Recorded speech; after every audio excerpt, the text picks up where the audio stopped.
दर्शकों को शिष्टता का पाठ पढ़ाने वाले बेहद लोकप्रिय सीरियल तारक मेहता का उल्टा चश्मा को इन दिनों सोशल मीडिया पर ट्रोलिंग का सामना करना पड़ रहा है। निर्माता असित कुमार मोदी पर सीरियल में सोढ़ी की पत्नी के किरदार निभाने वाली रोशन सोढ़ी यानी जेनिफर ने अन्य कई आरोपों के साथ साथ सेक्सुअल हैरेसमेंट का भी आरोप लगाया। अब इस कड़ी में बावरी का किरदार निभाने वाली मोनिका भदौरिया भी शामिल हो गई। मोनिका भदौरिया ने एक्सक्लूसिव बातचीत में कई राज खोले हैं। तारक मेहता का उल्टा चश्मा में बावरी का किरदार निभाकर मशहूर हुई मोनिका भदौरिया ने असित मोदी पर आरोप लगाते हुए कहा कि वह सबके पैसे रोकते हैं। जब मैंने छोड़ा था तो उन्होंने मेरा पेमेंट भी रोक दिया था, जो कि 1 साल के बाद दिया गया।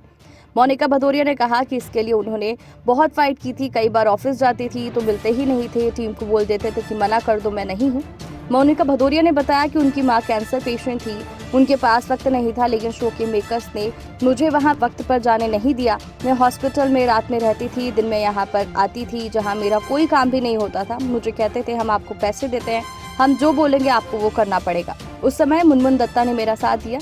ऐसे में जब मोनिका ने ये कह दिया था कि ऐसे नेगेटिविटी में काम ही नहीं करना है, तो मेकर्स ने धमकी देते हुए कहा कि तुम्हें लगता है तुम शो छोड़ दोगी तो मैं तुम्हें कभी काम नहीं करने दूंगा। तारक मेहता का उल्टा चश्मा सीरियल में तारक मेहता का किरदार निभाने वाले शैलेश लोढ़ा शो के मेकर्स पर उनकी फीस न देने का आरोप लगा चुके हैं। इन कलाकारों के अलावा शो में टप्पू का किरदार निभाने वाले कलाकार भाव्य गांधी का भी शो छोड़ने का यही कारण था, क्योंकि उनकी सैलरी नहीं बढ़ाई गई थी।